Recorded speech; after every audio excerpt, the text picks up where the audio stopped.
O transporte ferroviário entrou definitivamente na ordem do dia, seja pelos planos de modernização da infraestrutura, seja pelos anúncios de investimento em material circulante, seja ainda pela intenção de refundar a indústria ligada ao setor e até criar um comboio português.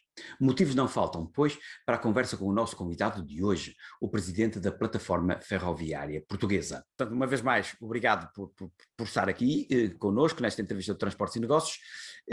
Começávamos, talvez, pelo princípio, que era conhecer melhor a Plataforma Ferroviária Portuguesa e conhecer melhor o cluster ferroviário português.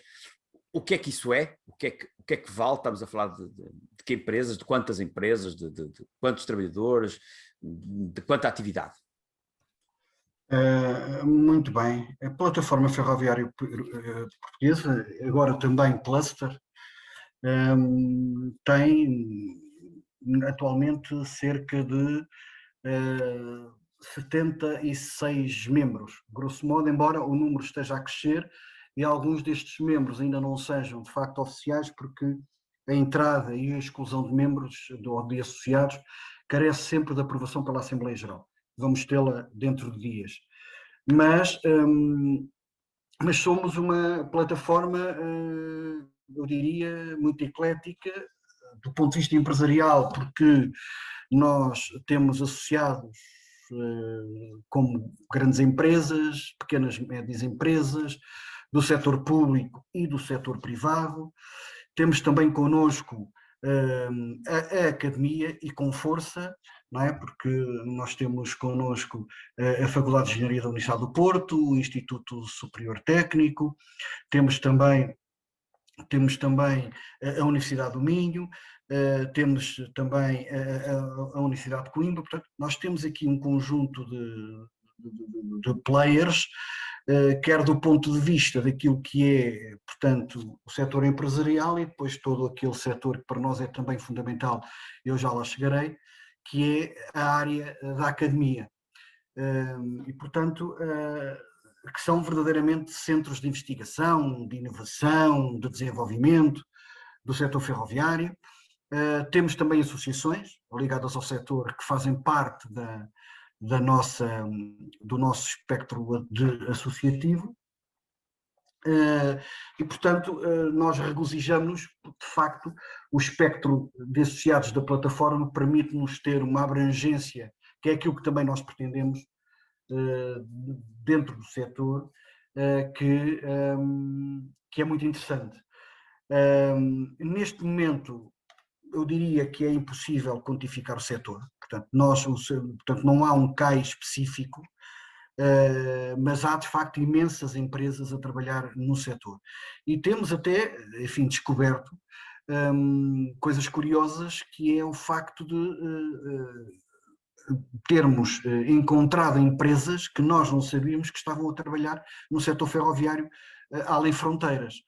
O que para nós foi muito, muito gratificante saber que, de facto, este setor contribui de uma forma significativa para as exportações portuguesas. Como sabe, hoje em dia, quando nós falamos nos grandes fabricantes, na verdade, um comboio é o conjunto ou é o somatório de um elevado número de incorporações, sendo que os grandes fabricantes contribuirão, eu diria, para aí com 20, 25% no máximo.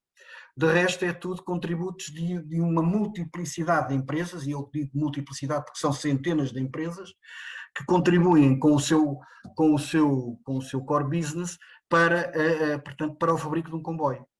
E essa é também uma questão que falaremos mais adiante, que é um dos sonhos, que é o famoso comboio português.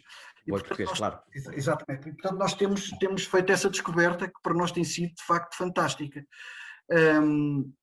E, portanto, nós, de facto, já fizemos sentir ao próprio Ministério da Economia que era importante, até porque, do ponto de vista estatístico, para nós é fundamental termos essas informações, mas seja como for, eu diria que a plataforma ferroviária portuguesa atualmente representa no total, no grosso dos seus associados, qualquer coisa como 8,7 mil milhões de euros.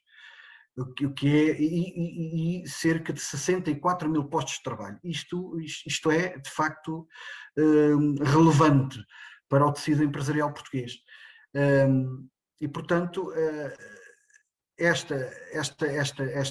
este contributo, este apor para a economia portuguesa que este cluster dá é, de facto, significativo, e por isso mesmo, e porque uma das nossas ambições é também internacionalizar o setor, e há empresas que ainda não o fizeram, mas que têm belíssimas competências para o fazer, e portanto eu diria que atualmente daqueles 8,7 mil milhões que lhe falei, cerca de 4,2 já são para fora, mesmo para fora da União Europeia. E, portanto, isto é muito importante, é significativo, daí que nós, na nossa opinião, este setor que tem estado esquecido nas últimas décadas, finalmente começa a ter o protagonismo que nunca deveria deixar de ter. Não é? E nós estamos a trabalhar afincadamente para que isso seja uma realidade e para que haja um contributo significativo que eu acho que dá o setor ferroviário para a economia portuguesa, inclusive para o relacionamento das economias da União Europeia. Guerra, diga-me precisamente, portanto, há aqui uma forte aposta na internacionalização, desde logo porque o mercado nacional tem as limitações que tem e, portanto, e o mercado ferroviário é um mercado global e na plataforma presumo, soube saber que estão presentes naturalmente as representações de multinacionais que têm aqui os seus centros de competência em Portugal. A plataforma surgiu precisamente com essa intenção de dar visibilidade ao setor e também de servir de plataforma, passa a redundância, para a internacionalização. Eu sei que, nomeadamente, estão presentes com um pavilhão, ou estiveram presentes com um pavilhão único na Inotrans, que é apenas a Feira Mundial do Setor. Portanto, a plataforma é também para isso, é para projetar no exterior e dar boleia, digamos, às tais empresas que vocês vão descobrindo, que já estão a trabalhar para lá para fora, mas que obviamente juntas terão outra projeção? Sim, o objetivo é esse, não é? O objetivo é esse. Nós, inclusivamente, tivemos, portanto, há um tempo atrás, uma reunião com o Sr. Secretário de Estado da Internacionalização e com o Sr. Secretário de Estado das Infraestruturas, precisamente com esse objetivo e, portanto, nós vamos continuar a trabalhar nesse sentido. Nós temos portanto, um trabalho conjunto e muito próximo, quer com o IAPMEI, quer e sobretudo com o AICEP, mas também com a tutela, e portanto o nosso objetivo é exatamente esse, ou seja, é servirmos também de trampolim para as empresas, para os nossos associados, mesmo também para aqueles que não sendo associados da plataforma também possam beneficiar disso, quer dizer, nós não estamos aqui, nós não vamos trabalhar apenas para a plataforma, claro que os nossos associados terão a primazia, mas naturalmente outras empresas que querão juntar-se a nós, nós teremos todo o prazer também de as ajudarmos e portanto as competências, como eu já lhe disse, que nós temos no seio da plataforma é absolutamente brutal. E, portanto, o que é que nós pretendemos? Nós pretendemos atrair competências, pretendemos aumentar capacidades e, sobretudo, o nosso papel é de sermos os coordenadores estratégicos de todo este conjunto de ações. Claro que nós temos projetos estruturantes ao nível do material circulante, ao nível da atratividade do sistema ferroviário, ao nível do controle, comando e comunicações, ao nível, naturalmente, também das infraestruturas inteligentes e sustentáveis, ao nível da eficiência energética, onde temos dado cartas além fronteiras. Claro, por não ser despiciando também ao nível do transporte de mercadorias, também ao nível de testes de homologação, interoperabilidade e da gestão do conhecimento. E nós já falaremos disto mais adiante, porque são áreas, são temas, são projetos que nos são muito caros, e já perceberá porquê. E tudo isto, claro, com o objetivo de potenciar o surgimento de novas oportunidades, porque nós temos de facto as competências, e naturalmente para nos apresentarmos ao mercado com novas soluções, com novos produtos, e portanto é esse o nosso objetivo. Nós, a esse nível, nós já firmámos com o Ministério da Economia um pacto sectorial e portanto a reunião com o Sr. Secretário de Estado da Internacionalização veio nessa sequência, e temos também para muito breve mais uma reunião com a Secretaria de Estado, porque é fundamental trabalharmos nisto. Não? Nós estamos a trabalhar num catálogo daquilo que é as competências de todos os nossos associados, nós vamos selecionar aquelas que são para nós, na nossa perspectiva, as empresas âncora,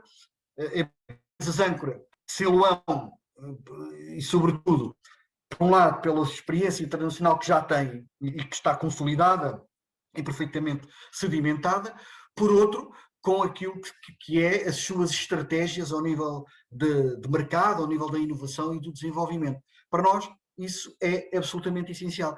E isto com um objetivo muito claro, que é, por um lado, a promoção da tal inovação, investigação e desenvolvimento, e aí entrará o Centro de Competências Ferroviário, do qual falaremos mais adiante, o reforço das competências nacionais, porque isso é absolutamente fundamental.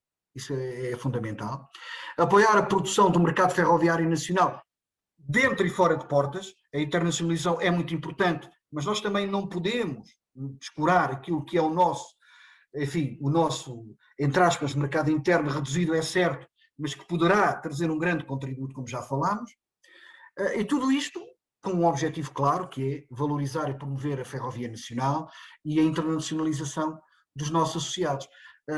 É preciso não esquecer que há duas áreas que serão áreas absolutamente essenciais num futuro a curtíssimo prazo, que é a área da saúde, e eu estou a falar isto já em termos europeus, a área de saúde e a área do ambiente. E é exatamente aqui, na área do ambiente, que a ferrovia pode desempenhar um papel absolutamente essencial, porque, como nós sabemos, a ferrovia é um dos transportes mais sustentáveis, se não mesmo o mais sustentável atualmente, pelo contributo positivo que dá na emissão de gases com efeito de estufa. E, portanto, é ao nível desse contributo que nós podemos dar da digitalização que está a ser promovida de uma forma de foco da União Europeia para a digitalização. O Green Deal e depois a própria economia circular. Portanto, nós podemos fazer isso tudo. E, portanto, nós temos uma multiplicidade de competências nessa área. Nós temos, por exemplo, a Nomadtec na área da eficiência energética, que já tem provas dadas além fronteiras, e, portanto, é também uma empresa com excelentes competências. Estou-lhe a falar numa Motengil, estou-lhe a falar ao nível e isto ao nível das infraestruturas, claro, incontornável também infraestruturas de Portugal. Estou-lhe a falar numa Alma Design ao nível dos interiores, que é também muito importante, mas também lhe estou a falar de uma Evoleo, estou-lhe a falar de uma EFASEC, estou-lhe a falar de uma Siemens, portanto, estou-lhe a falar do Instituto de Soldadura e Qualidade, bem, enfim, estou-lhe a falar de uma Somafel, depois todo aquele conjunto da academia, que, como eu já referi, é absolutamente essencial. Era isso, peço-lhe desculpa por interromper, era isso que lhe pedia, porque já referiu várias vezes a importância e, enfim, a dimensão do envolvimento da academia nos projetos de investigação e de desenvolvimento e, portanto, isso obviamente atenta à dimensão reduzida do nosso mercado nacional, é sobretudo virada para o exterior e poderá servir de facto como um excelente cartão de visita para a nossa indústria e entrar junto dos grandes construtores, dos grandes fabricantes mundiais de que falou no início da sua intervenção e contratarem, portanto, a empresas portuguesas ou a agrupamentos portugueses o fornecimento de soluções. Portanto, a academia está de facto apostada neste setor? Não tenho dúvidas, é incontornável. Aliás, Eu dou-lhe um exemplo, a Faculdade de Engenharia da Universidade do Porto nunca, eu diria, mesmo nas fases mais críticas, teve sempre o seu centro de saber a trabalhar em pleno e, portanto, tem mesmo doutoramentos na área da ferrovia. Isto é um exemplo que lhe estou a dar, mas naturalmente o Instituto Superior Técnico também tem o seu papel relevante. Eu não posso deixar de falar naquilo que nós perspectivamos a muito curto prazo, que é a criação do Centro de Competências Ferroviário. O Centro de Competências Ferroviário, que terá 7 sócios fundadores, sendo um deles a Plataforma Ferroviária Portuguesa, tem e terá um contributo decisivo no crescimento do setor.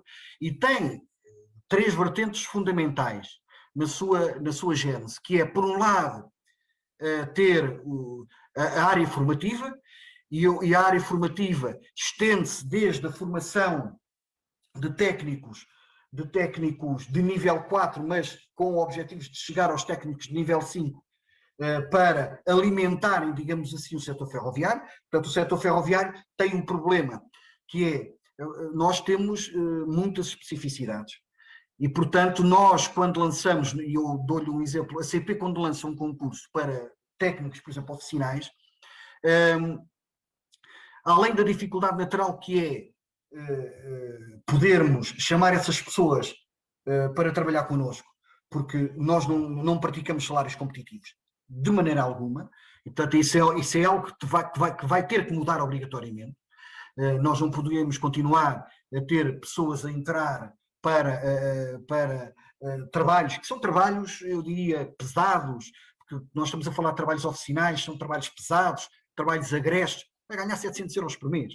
Portanto, hoje em dia, qualquer pessoa a conduzir um tuk-tuk ganha muitíssimo mais do que um operário a trabalhar numa oficina. Portanto, isso vai ter que mudar, isso vai ter que ser alterado. E, portanto, aqui o Centro de Competências pode desempenhar esse papel de uma forma relevante, que é formar pessoas em ambiente real. Portanto, o Centro de Competências Ferroviário ficará com base em Guifões, no Conselho de Matosinhos, que tem condições logísticas absolutamente ímpares, porque está perto do aeroporto, está perto do porto e está inserido, está mesmo paredes meias com a rede ferroviária nacional. Aliás, nós temos lá, a CP tem lá as oficinas da Metro do Porto, portanto, que vêm pela rede diretamente e entram lá. Portanto, a rede ferroviária nacional está mesmo ali. Portanto, nós podemos nos dar ao luxo e é o que estamos a fazer, que é recuperar material circulante ali e injetá-lo imediatamente na rede ferroviária nacional. E, portanto, os operários, o que é que acontece? São formados ali e são formados em ambiente real. Quando terminam a sua formação, estão automaticamente aptos a trabalhar, por exemplo, para a CP. Hoje em dia o que acontece é que nós contratamos as pessoas e depois ainda temos que lhe dar mais 6 meses de formação, ou seja, entre lançar o concurso, admitir as pessoas, formá-las, estamos a falar de 1 ano. E isto é, eu diria, altamente condicionador de uma atividade de manutenção do material circulante, que é uma atividade intensiva e da qual a CP não pode de todo prescindir, não é? E, portanto, essa vertente, o Centro de Competências terá. Depois, estaremos depois a falar também de formação ao nível de doutoramentos, e é aí que entra o papel da academia. Portanto, nós abriremos portas a que as universidades metam pessoas a trabalhar ali connosco em ambiente real, a tirar as suas teses de mestrado e as suas teses de doutoramento, que é fundamental também. Depois, terá uma segunda vertente, que é a vertente de incubação e aceleração, que é para nós também fundamental.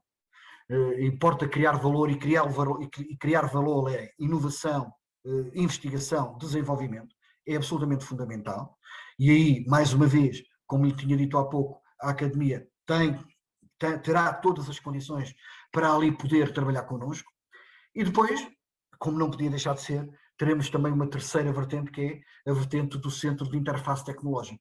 E, portanto, este Centro de Competências Ferroviário pode, de facto, desempenhar, e nós acreditamos que sim, pode desempenhar um papel absolutamente fulcral para todo o setor. Mesmo até ao nível da homologação, da certificação, que hoje em dia nós temos imensa dificuldade em fazer essa homologação e certificação de materiais. O Centro de Competências pode fazê-lo. E, portanto, todo este, eu diria, entre aspas, cluster que nós geramos, esta simbiose que nós conseguimos criar na plataforma e ao qual naturalmente vamos precisar de dar mais impulso, não é? Porque nós estamos a crescer, a plataforma está a crescer e começa já a ter dores de crescimento, seja ao nível da estrutura de recursos humanos, em que nós precisamos de reforçar a nossa estrutura de recursos humanos, porque é fundamental para podermos depois concorrer aos fundos comunitários, para podermos projetar e promover projetos como este que nós estamos a fazer agora, que é o Ferrovia 4.0, que era um projeto de 10 milhões de euros, que tem uma comparticipação de cerca de 5 a 6 milhões de euros.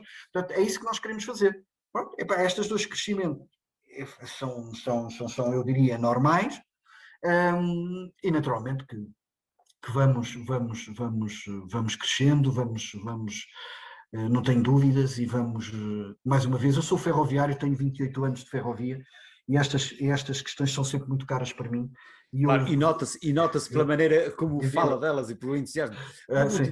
Portanto, este centro de competências é muito mais do que uma escola de formação profissional de trabalhadores ou de operários para a indústria de manutenção e de recuperação de material ferroviário, e o seu público-alvo não se esgotará aí, da mesma maneira que as saídas profissionais não se esgotarão nas oficinas da CP, manifestamente. Falou aí no projeto Ferrovia 4.0, portanto, que é um aspecto, que é um projeto importante. Portanto, vocês estão também a tentar alavancar projetos de investigação e de desenvolvimento, nomeadamente na área das novas energias, que são, enfim, ainda estamos a eletrificar a rede ferroviária nacional, mas o hidrogênio já se põe aí como uma solução de futuro, e Portugal também está envolvido. Vocês estão envolvidos nesses projetos, naturalmente. Sim, nós não, a plataforma, eu diria que é entre aspas, uma incubadora, mas nós temos associados nossos que estão a trabalhar nisso. A CP, por exemplo, trabalhou num projeto que apresentou na altura em que o Ministério do Ambiente lançou as candidaturas para aqueles projetos que terá com certeza ouvido falar, e que foram muito badalados. A CP candidatou-se juntamente com um conjunto de outras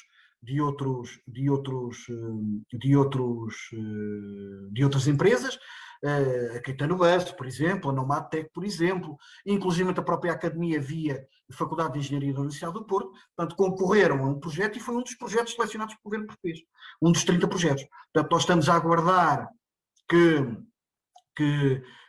Bruxelas se pronuncie, naturalmente, estamos expectantes, sabemos que o hidrogênio é uma tecnologia ainda imberbe, designadamente em Portugal, que não tem produção de hidrogênio, portanto há países que já o têm, mas eu admito que daqui por uns anos seja uma tecnologia incontornável. É verdade que atualmente, com todo o conjunto de infraestruturas de apoio e por aí fora que serão necessárias, eu diria que para já, por exemplo, eu não vejo como viável a aplicação de projetos de hidrogênio, por exemplo, aos comboios suburbanos.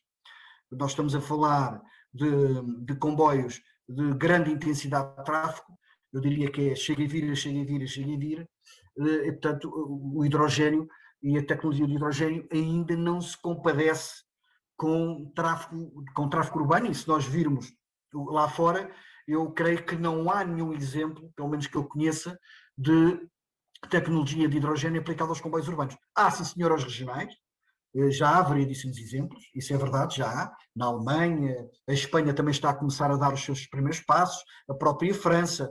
Portanto, agora, sim, admitimos isso como uma realidade a breve trecho, estamos expectantes, e estou agora, eu falando do lado da CP, não é?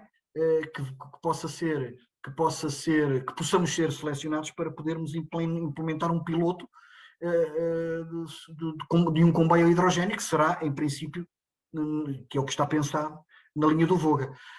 Portanto, vamos ter que esperar, espero que haja sucesso, mas é como lhe disse, nós, neste momento, temos o Ferrovia 4.0 que está em curso, portanto, nós teremos todo o gosto, e é esse o nosso objetivo, e por isso há bocadinho lhe falei, nós estamos com algumas dores de crescimento, precisamente porque nós precisamos ter uma estrutura que nos permita, de uma forma ágil, candidatarmos facilmente a esse tipo de projetos.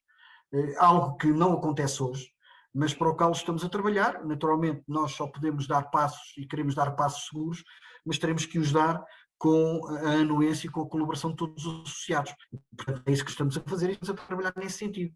E, portanto, eu diria que quase todas as semanas, eu não diria todos os dias, mas quase todas as semanas, nós admitimos novos membros e novas empresas chegam e querem trabalhar connosco. Até porque há empresas, elas próprias, com excelentes provas dadas ao nível da inovação e que podem trazer essa aporte para dentro da plataforma. Né? E até para dentro do próprio centro de competências. E, portanto, é isso que nós queremos fazer. Nós queremos, efetivamente, promover essa partilha, essa simbiose, porque faz-me lembrar um pouco o lema do Sporting. Desculpe, eu sou sportinguista, mas pronto, que é onde vai um vão todos. E, portanto, o que nós queremos é isso mesmo. Ou seja, há um conceito que é o caçar em matilha, não é? É o que nós queremos fazer, por exemplo, em termos internacionais. É o caçar em matilha, ou seja, não ir mas irem muitos. Porque é isso que, por exemplo, os nossos colegas espanhóis fazem, como sabe, não é? E, portanto, é isso que nós queremos fazer também. O Centro de Competências começará, presumo, a sua atividade letiva, digamos, no próximo ano letivo, mas todas essas valências de que me tem estado a falar, presumo eu, não estarão todas operacionais e no ponto no início já de setembro. Isso é um processo de construção? Exatamente, é um processo contínuo, que nós queremos que seja uma realidade, de facto, a curto prazo. Vamos tentar ter as instalações prontas para receber esse cursinho deste ano. É esse o nosso objetivo. Esperemos que o Centro de Competências seja uma realidade a muitíssimo curto prazo. A tutela está a trabalhar nisso. O Sr. Ministro das Infraestruturas e o Sr. Secretário de Estado, portanto, o Dr. Pedro Nuno Santos e o Sr. Secretário de Estado, o Professor Jorge Moreno Delgado, estão a trabalhar afincadamente nisto, juntamente também, e porque o Centro de Competências é um mix de várias entidades. Eu estou-lhe a falar, por exemplo, na CP, na IP, mas também nos metro do Porto, metro de Lisboa. Estou-lhe a falar na plataforma ferroviária portuguesa, como já lhe disse, estou a falar na Faculdade de Engenharia da Universidade do Porto e estou-lhe a falar no IAPMEI. Portanto, estamos a falar aqui digamos, num mix de vários ministérios e, portanto, tem sempre a sua morosidade, mas como lhe disse, o Sr. Ministro e o Sr. Secretário de Estado estão de corpo e alma envolvidos neste projeto e, portanto, admitimos que ele seja uma realidade jurídica, digamos, legal, a muitíssimo curto prazo. Ora bom, Joaquim Guerra, e entretanto há o sonho, de que já referiu aí en passant, o sonho do comboio português. Já houve indústria ferroviária importante em Portugal e agora há o sonho de construir um comboio português. E permita-me a pergunta, que é também, de certa forma, uma pequena provocação. Portugal tem, como muito bem sabe, uma fortíssima indústria de componentes automóveis.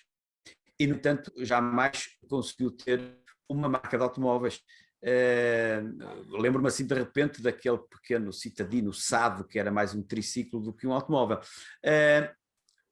Porquê é que há de ser diferente na ferrovia? O que é que nós temos para ser diferente? Olha, nós temos desde logo competências. Reparem, a esmagadora maioria do material circulante que ainda hoje a CP utiliza foi todo ele proveniente da Sorefam. Não é? Claro, lá está, com contributos de outras empresas, porque, como lhe disse, a construção de um comboio é um conjunto de milhares de incorporações. E nós temos essas competências, elas não deixaram de existir. Não obstante a ferrovia ter estado votada, eu diria, e custa-me dizer isto, mas votada ao abandono durante décadas, A verdade é que as competências existem e continuam a existir. Estão lá. Nós temos mão de obra altissimamente qualificada, não é? Ela existe também. E, portanto, existindo as competências, existindo as infraestruturas, por que não voltarmos a ter uma indústria ferroviária como já tivemos? É que para nós isto não é novidade. Quer dizer, se isto fosse uma novidade, muito bem, quer dizer. Agora, não é uma novidade. Nós já tivemos uma fortíssima indústria ferroviária cá. Por que é que não podemos voltar a ter?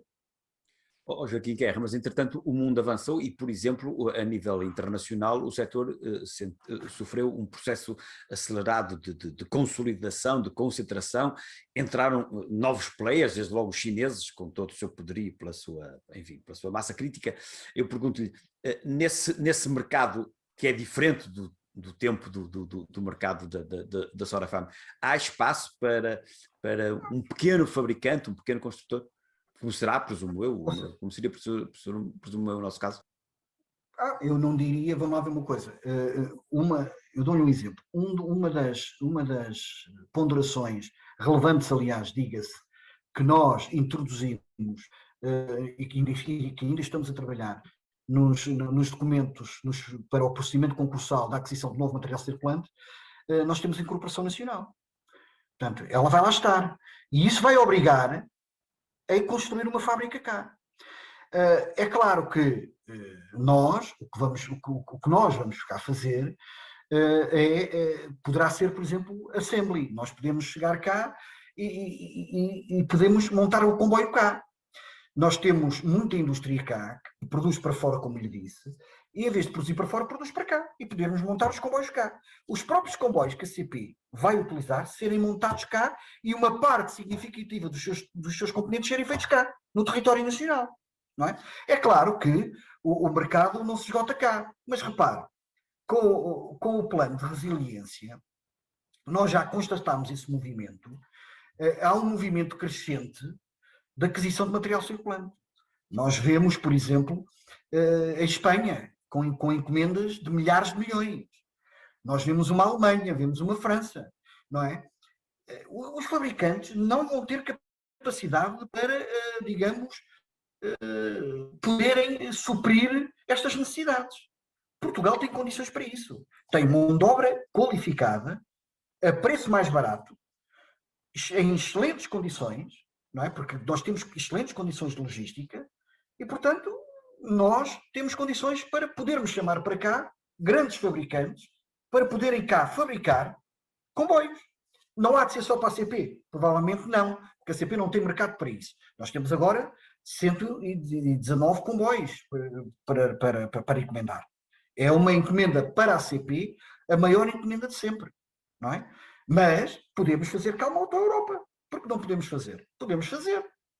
Eu vejo isso como uma realidade. Portanto, o que me está a falar é que seria um projeto, um modelo que passaria por forte incorporação nacional, ou a máxima incorporação nacional nos comboios destinados aos operadores nacionais e também uma incorporação nacional em equipamentos que fossem vendidos pelos grandes fabricantes internacionais para outros mercados, nomeadamente mercados europeus. Seria um pouco esse o modelo, não é? Exatamente. Eu não vejo como, não é? Quer dizer, acho que nós temos todas as condições. E, portanto, é como lhe digo, nós temos, como já lhe disse, mão de obra qualificada, a preço mais barato, condições logísticas ímpares, porque não pensar em fazer ou em montar cá uma estrutura dessa natureza? Não vejo por que não. Joaquim Guerra, mas agora diga-me uma coisa, como é que, por exemplo, no último concurso de comboios para a CP, estou agora, não tenho presente exatamente o timing, mas presumo que o último concurso está pendurado, se me é permitida a expressão, há quase 3 anos, do Tribunal de Contas, de pedidos de esclarecimento. Isso não é um entrave, não é um engulho para atrair os tais players internacionais, porque mesmo os que ganham os concursos depois ficam N anos à espera de poderem concretizá-los, não é? É verdade, e por isso eu venho a dizer há muito tempo que o Estado português vai ter que ter obrigatoriamente um papel determinante nisso. Começa logo por aquilo que me acabou de dizer, que é, e não estou a falar, e repare, não estou a falar no investimento, não é disso que eu estou a falar, por exemplo, na simplificação processual dos projetos. Isto é fundamental. Portanto, nós não podemos, e é verdade o que diz, de facto, é um grande constrangimento nós termos, já não basta nós, quando assinamos o contrato e os fabricantes começam, portanto, a tratar da nossa encomenda só depois de entre 3 a 4 anos é que nós temos cá os comboios. Quer dizer, a juntar esse período de tempo que já de si longo, se juntarmos também todo o processo, todos os aspectos processuais internos, quer dizer, isto nunca mais acaba. Quer dizer, nós encomendamos o comboio e se calhar só temos o comboio cá passado 7 anos. Isto obriga, do ponto de vista estratégico, obriga a uma ginástica brutal que não consegue, é um problema que não consegue ser resolvido. Isto vai ter que ser resolvido. O Estado português vai ter que tornar atrativo um projeto desta natureza. E, portanto, tem que o fazer, e uma das formas de o fazer é, por um lado, a simplificação processual que vai ter que ter, e que já tem, aliás, não é novidade nenhuma. Uma outra Europa veio para cá em determinadas condições específicas. Estou-me a lembrar noutros projetos de interesse relevante nacional que vêm para cá, mas não têm a rigidez que por exemplo, a CP tem quando quer comprar material circulante. E, portanto, o Estado português vai ter que ser ágil e vai ter que arranjar essa agilidade e vai ter que a demonstrar para que possamos tornar atrativo o chamamento desses players para o território nacional. De outra forma não é possível. Portanto, e esse é um contributo inadiável, incontornável do Estado português. Depois, naturalmente, que vamos ter também que ter a outra vertente, que eu também acho que é importante, que é a vertente fiscal, que é também importante e é uma componente fortíssima da atratividade de investimento direto estrangeiro. As empresas, e porque este setor tem uma altíssima componente do ponto de vista estatal, que são os operadores, não é? Que são os incumbentes. Provavelmente o Estado português, neste caso, também vai ter que ter para com a CP alguma agilidade processual para que nós possamos comprar o comboio e não tenhamos que estar tantos anos à espera que o comboio seja uma realidade e que o comboio nos carris. Portanto, há que ter, e portanto o Estado tem que ter obrigatoriamente um grande contributo nesta matéria, não tenho dúvidas disso. Ainda para terminarmos este capítulo enfim, da atividade industrial, a CP tem estado nas bocas do mundo um pouco por força do trabalho de recuperação de material circulante e mesmo lá fora tem sido falada à conta da aquisição de material circulante em Espanha e da sua modernização. E eu perguntava-lhe, esse seria um nicho de mercado a considerar também no futuro? Porque, enfim, nem toda a gente, os grandes operadores terão também eles material excedentário que pode ser recuperado para países que, nomeadamente, não tenham capacidade para adquirir, não tenham capacidade, não estejam interessados em adquirir material novo. Esse poderia ser um nicho de mercado a explorar? A recuperação, modernização do material circulante? Eu admito que sim, nós temos essas competências, não é? Portanto, não vejo por que razão é que não possamos ter isso, aliás. Nós temos fortíssimas competências, a começar, por exemplo, pela própria CP, tem fortíssimas competências da recuperação de material circulante. Portanto, para mim, isso pode perfeitamente ser um nicho de mercado. Não digo que não seja. Nós temos um problema, não é? Nós temos o constrangimento para já, não é? Da bitola, que é 1668, não é? E, portanto, isso, do ponto de vista estratégico para nós, poderá, vamos lá ver, em termos de ligações à Espanha, isto para nós não é constrangimento rigorosamente nenhum, não é? E, portanto, admito que, por exemplo, estando o mercado liberalizado, da forma como está, que possamos atrair, por exemplo, em Espanha e em Portugal, possam vir outros players para o mercado. Não tenho dúvidas disso, não é? E como se sabe, as linhas convencionais, por exemplo, em Espanha, são de bitola ibérica. E, portanto, crescendo o número de operadores, esse é um mercado relevante e pode ser um mercado relevante no futuro, não tenho dúvida. Falamos então dos investimentos que estão em curso e que estão previstos para a rede ferroviária nacional e também para os sistemas de mobilidade de base ferroviária. Nós estamos a falar do Ferrovia 2020, que está em curso, estamos a falar do PNI 2030, mais recentemente estamos agora a discutir e estamos expectantes para os desenvolvimentos do plano do PRR. Enfim, do ponto de vista da indústria, do ponto de vista dos players, que obviamente olham para estas coisas com muita atenção, que avaliação fazem das opções tomadas, das grandes opções tomadas, e do caminho que levam os investimentos previstos para a modernização da nossa rede ferroviária?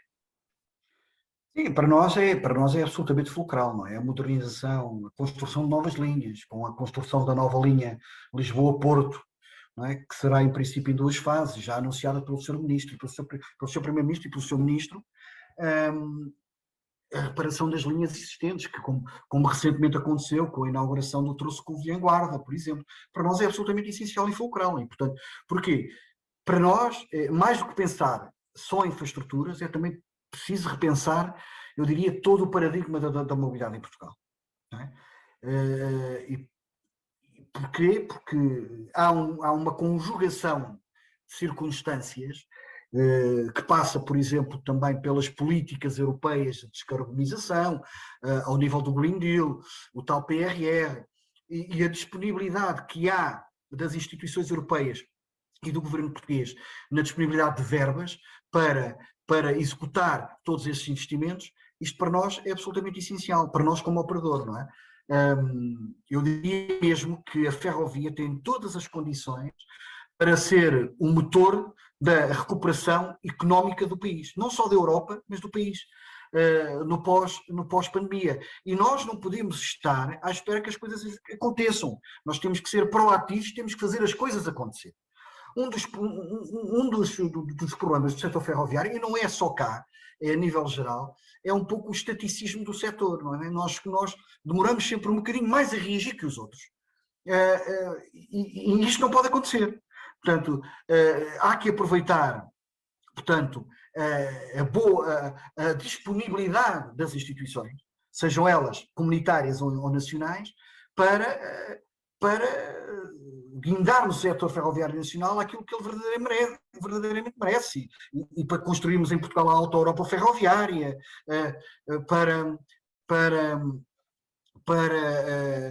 eu diria, copiarmos, entre aspas, naturalmente, aquilo que é, ou aquilo que são as boas práticas de outros setores.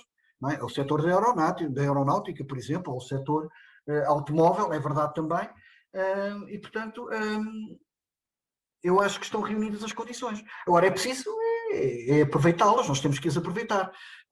E para isso, volto a dizer, para isso o Estado português, o Governo, tem um papel essencial nessa matéria. E tem que ter, nós precisamos da ajuda deles para podermos desenvolver o setor. E, portanto, tudo o que seja eliminar barreiras, para nós é essencial. Portanto, criar valor para nós é um aspecto que eu diria fulcral, e a plataforma está a trabalhar nisso. Portanto, há que criar valor, mas há que criar condições para essa criação de valor. Eu não tenho dúvidas disso. Atentos os vultuosos investimentos em curso e os projetados para os próximos anos na rede ferroviária e em material circulante, se há condições para a indústria nacional, os players nacionais, captarem parte significativa desse valor e, portanto, esses dinheiros que vêm do centro da Europa não regressarem ao centro da Europa por nós adquirirmos os bens e os serviços e os equipamentos, e na prática, claro que alguma coisa cá fica, desde logo as infraestruturas, desde logo os equipamentos, mas na prática os nossos PRR, por exemplo, alavancar muito economias de outros Estados europeus. Sim, nós temos conhecimento que há associados nossos que estão a trabalhar nesse sentido. Aliás, ainda recentemente um associado nosso recebeu um investimento relevante de cerca de 1 milhão ou 1 milhão e pouco de euros para desenvolver um projeto em Portugal. E, portanto, o que a plataforma quer fazer é exatamente isso, ou seja, é conseguir congregar aquilo que são os interesses dos seus membros e alavancar de uma forma, eu diria até coletiva, como já fez com o Ferrovia 4.0, replicar um Ferrovia 4.0, com outra dinâmica, com outra ambição, no sentido de captar esses fundos comunitários. Naturalmente, a plataforma desempenha esse papel agregador, mas naturalmente também, e eu não tenho dúvidas, os membros de per si também terão que o fazer, não é? E isso, nós, o que temos de fazer é incrementar essa partilha, incrementar essa dinâmica junto dos associados e também junto das autoridades competentes, naturalmente, que terão sempre e têm sempre uma palavra a dizer na atribuição desses fundos. E é esse o nosso papel. Portanto, daí que lhe diga que nós estamos a trabalhar de uma forma muito próxima, por exemplo, com o IAPMEI, que é uma entidade estruturante nesta matéria, mas também estamos a trabalhar, como também lhe disse há pouco, com a Secretaria de Estado, com as Secretarias de Estado, com o Ministério, porque não há, é incontornável, nós temos que trabalhar todos em conjunto. E, portanto, é esse papel que nós estamos a desempenhar. E, portanto, eu não tenho dúvidas que o setor tem todas as condições para captar uma parte significativa destes investimentos. Eu não tenho dúvidas disso. Bem, tivemos o ano europeu da intermodalidade. Este ano é o ano europeu do transporte ferroviário. No ano passado, durante a pandemia, a ferrovia teve um papel absolutamente determinante para, enfim, continuou a funcionar e nomeadamente ao nível do transporte de mercadorias, foi absolutamente essencial para garantir a fluidez das cargas. Todavia, apesar dessas declarações públicas e declarações políticas, e apesar das provas dadas, a ferrovia a nível europeu, e agora estamos a falar a nível europeu sobretudo, continua longe de cumprir o seu potencial. O que é que falta? Olha, ainda falta muita coisa, não é? O setor ferroviário por um lado, um setor muitíssimo regulamentado. E isso faz com que, por exemplo, o setor ferroviário já esteja, e este aspecto é um aspecto que para mim é crucial, já esteja no comércio de emissões. Por exemplo, o setor rodoviário não está. E isto, do ponto de vista competitivo, naturalmente, que causa imensos constrangimentos à ferrovia. Portanto, essas barreiras têm que ser eliminadas. Nós temos que ter uma igualdade, nós, setor ferroviário, temos que ter uma igualdade de tratamento relativamente a outros setores. O setor aéreo, por exemplo, só creio que para o ano é que vai entrar no comércio de emissões. E, portanto, quando o setor ferroviário é obrigado a cumprir todos os desideratos das instituições, não apenas nacionais, mas europeias, no que concerne à questão do cumprimento enfim, daquilo que são os cumprimentos europeus relativamente ao protocolo de Quioto e os cumprimentos nacionais, ou os comprometimentos nacionais, não é? Não há aqui uma igualdade. Não obstante, o setor ferroviário tem